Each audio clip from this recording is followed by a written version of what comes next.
Good afternoon, everyone. We are on a clean out job,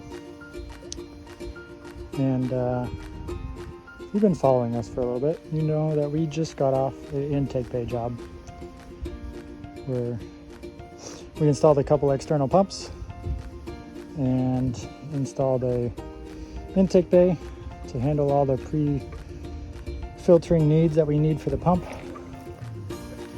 But we are on a clean out today. And this is what we're cleaning. There's a whole big pond system up that hill over there, but this is where the pumps are sitting. I just don't know what to say. Like, did you see the two pumps that we installed? Line coming out of the ground into the pump, line coming out of the pump back in the ground. What do we have all of this for? Damn near need a rocket science degree to figure this stuff out, but that is a pump for a small waterfall. That is a main pump for the pond. This is a spaghetti nest of drain line coming in and a UV filter that's plumbed into all that line. And then I believe that is a pressurized pump for some irrigation, and some hose bibs. So that's not us. The blue one's not us, but this stuff, yeah, that's us. But it's all housed in a super cool bunker. Like, it's a legitimate bunker, I'm pretty sure. It's like 1/8 inch steel. But this is what it's attempting to run. This got an awesome little bridge here. Got a nice pond. Huge waterfall that wanders all the way up to the top. There's another patio there, another little pond over there, and then it continues all the way up to the top behind those trees up there. So it's quite the large system. All right, we get down here in the pond. And down here, we got two lines. There's one right there, and then there's one down there. They both go to the bottom of the pond. And they are both duct taped to drainage tile. And so, I don't know why, but the contractors in this part of the world think it's a good idea to run drainage tile all across here and then cover it with pea gravel. And so this is what it looks like. Nice 1/8 inch to maybe 1/4 inch pea gravel. It's about 8 inches thick. So how this works is the water in the pond comes into it and it's getting sucked through all this gravel into those pipes and into the pump, in theory. This was a very common practice back 30 years ago. And even it started in the aquarium trade. It's called the under gravel filter. And they work. They're the same concept as a wetland filter from Aquascape, but they are pulling water in the reverse direction.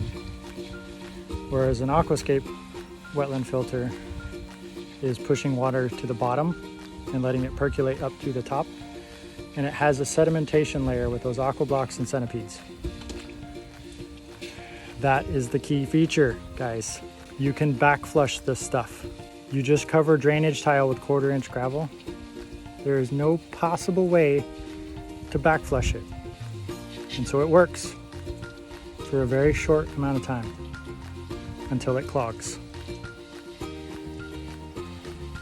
And then there's a couple of words I'm thinking of that are probably not good to say. But your pond becomes very unstable. You have lots of algae problems because all of these nutrients are being built up in this gravel.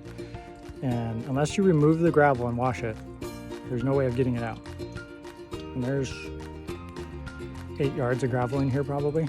And even then, washing 1/4 inch gravel is pointless. You just rip it all out, put new stuff in.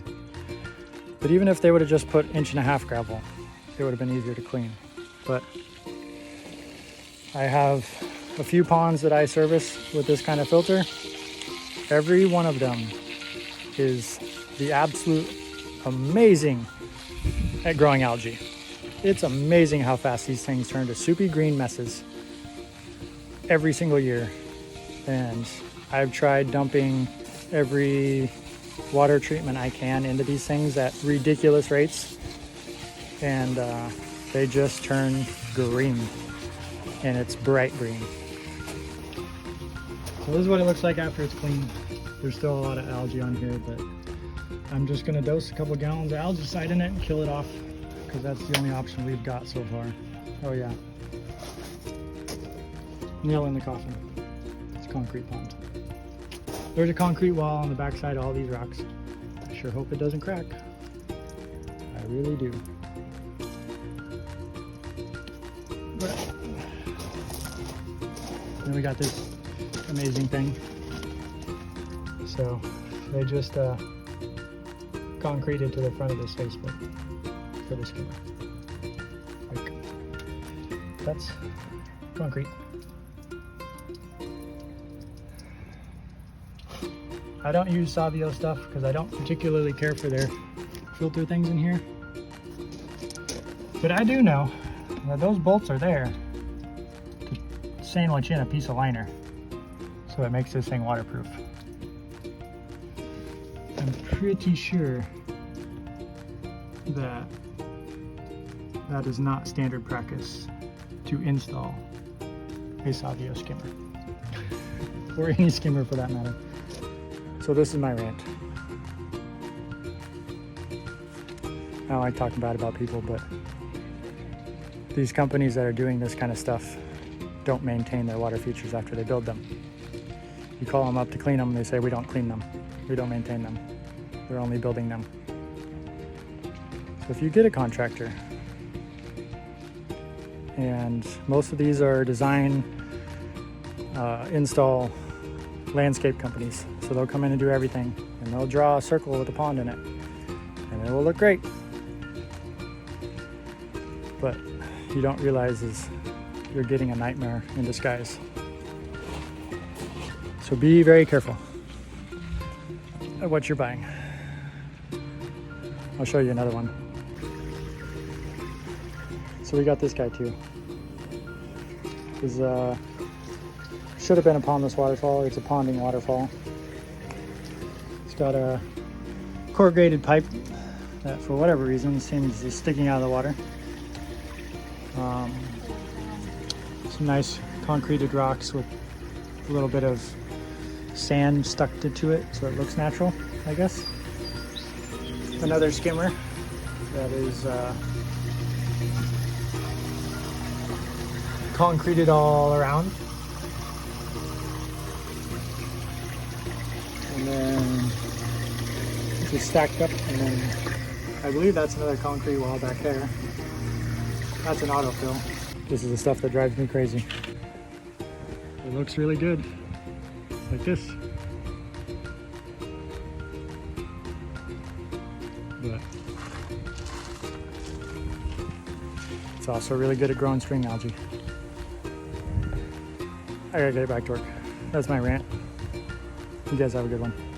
Bye.